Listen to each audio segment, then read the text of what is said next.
Didn't know you were here. All right. What did you hear? It's none of your business. So, this is episode 17, when the heavens opened up, and it also said part 1. So, there's a part 2.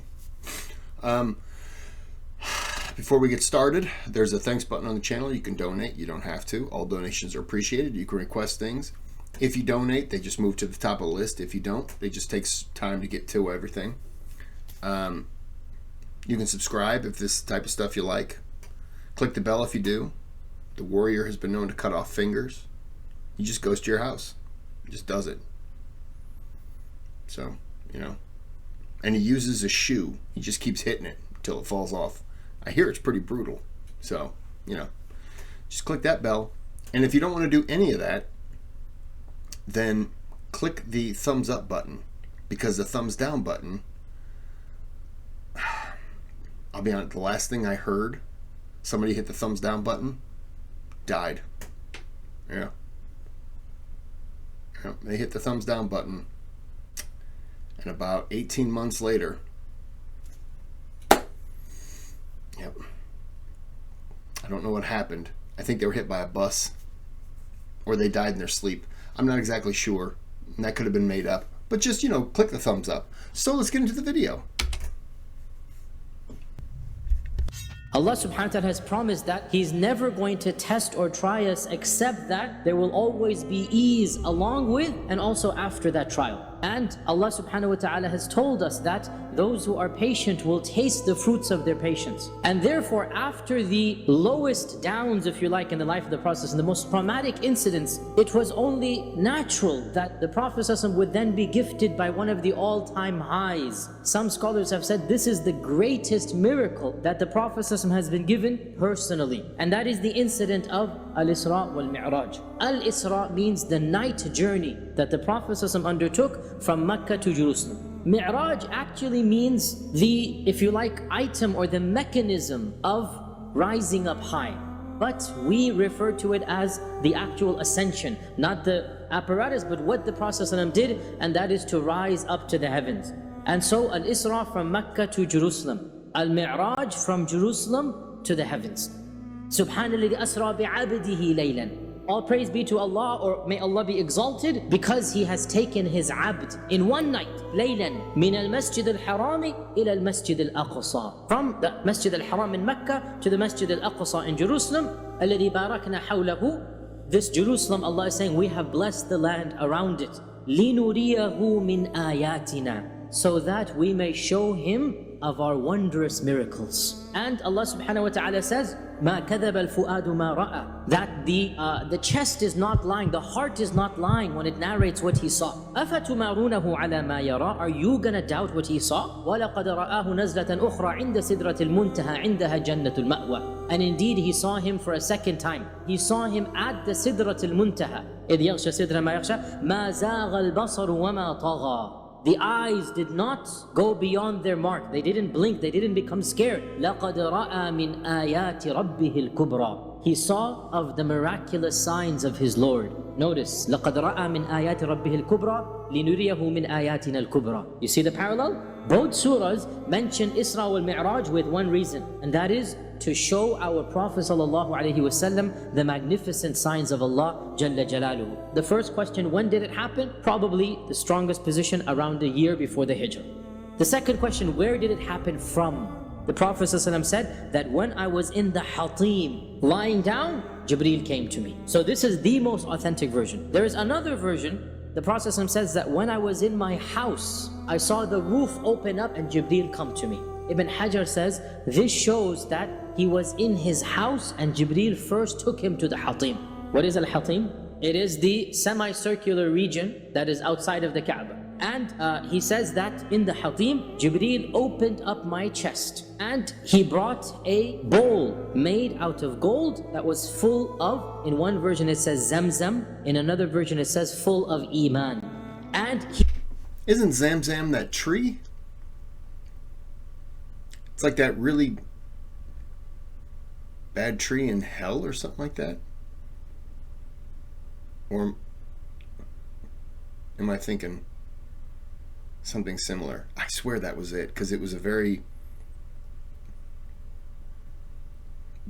It had just... How you said it just had a flow to it. I could be wrong. I'm sure I'm wrong. He took out my heart and washed it and put it back. Then Jibreel brought me a dabba. Dabba is a beast, it's an animal. دون البغل وفوق الحمار. It is smaller than a mule and larger than a donkey. أبيض, pure white. And it was called al-buraq.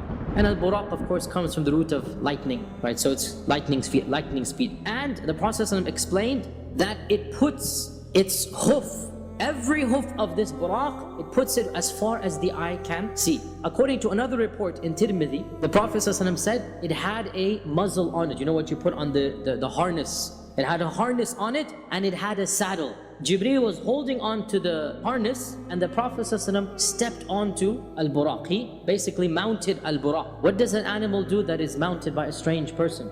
Jumps up, it neighs, right? So buraq tried to do that. And Jibreel basically smacked him. Jibreel yanked the harness and he said, "Woe to you! Alam tastahi, are you not ashamed? For wallahi, no one has ridden you more blessed in the eyes of Allah than your current rider."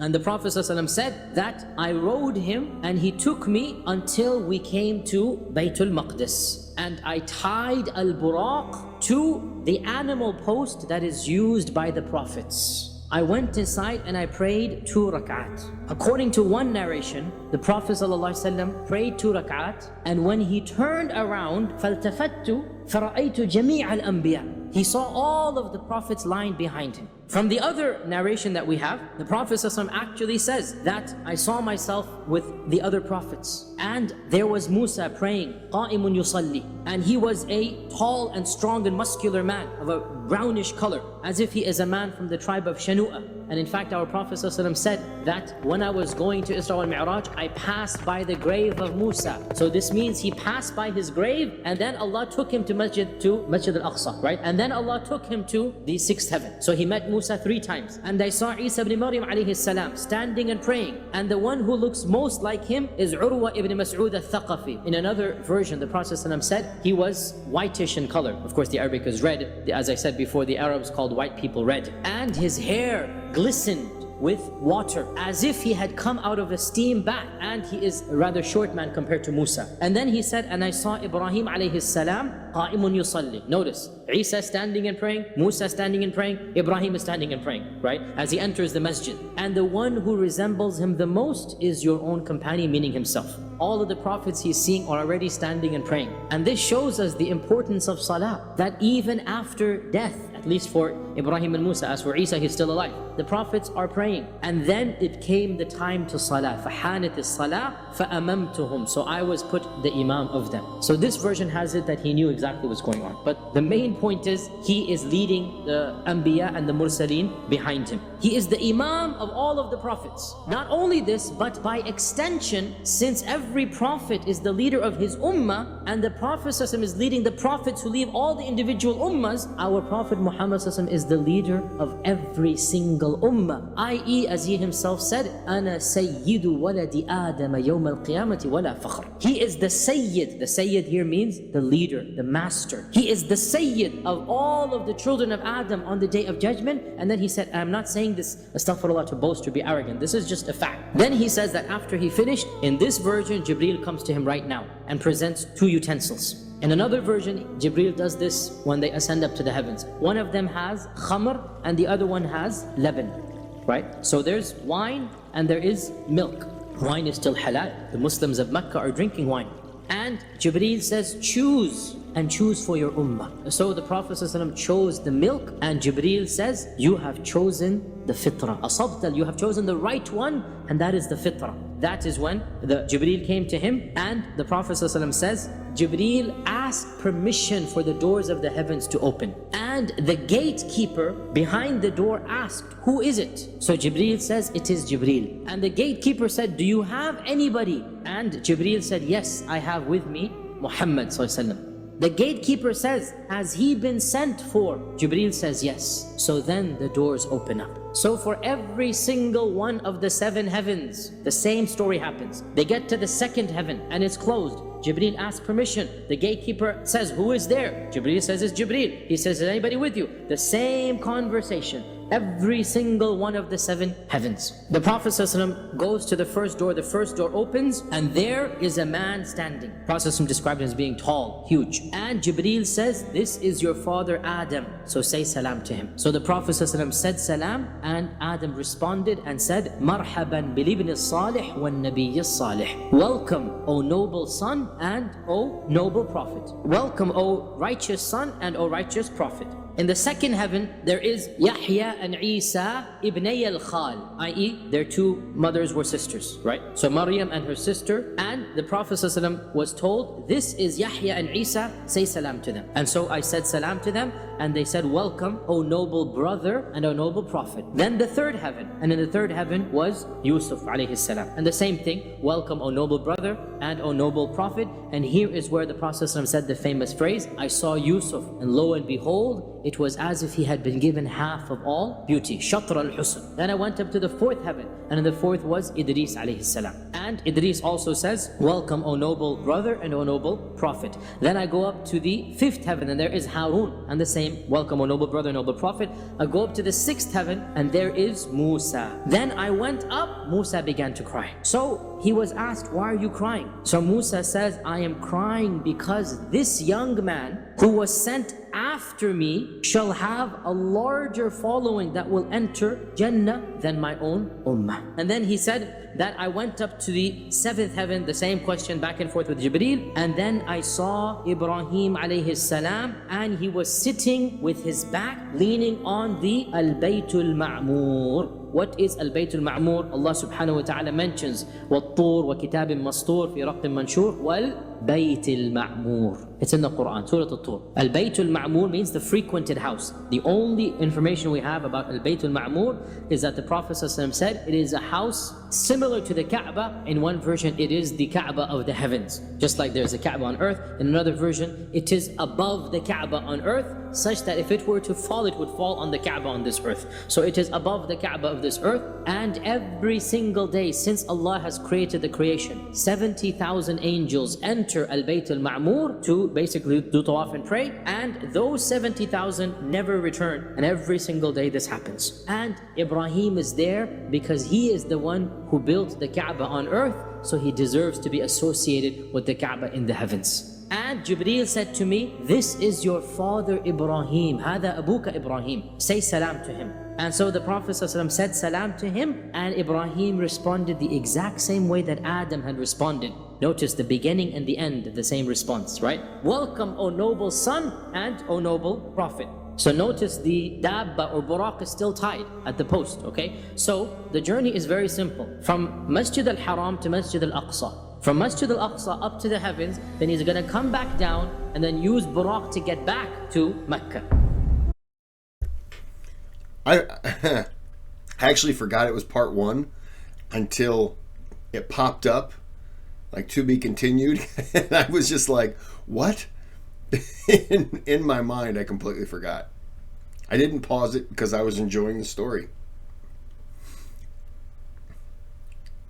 So my one question is the designation for the 7 heavens.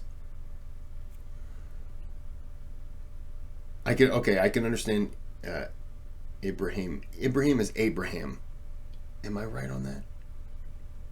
I got a question for anybody. The warrior asked me and I forgot to answer. Sorry, bud. You asked me how old, quick question, how old the Kaaba was. The Kaaba. Dr. Yasir. It's over 5,000 years old, I believe. So I got a question. Did any other, I'm thinking like Jesus or anyone else, did they ever visit it? Do you know? I doubt it, but just asking. I mean, clearly I know the answer. I'm checking for you. I want to make sure you know the answer. So, what was I saying before? Oh yeah, what was the designation with him? And I would figure Adam would be higher because he would be the first. Only if the designation is the higher you go, the greater you would be.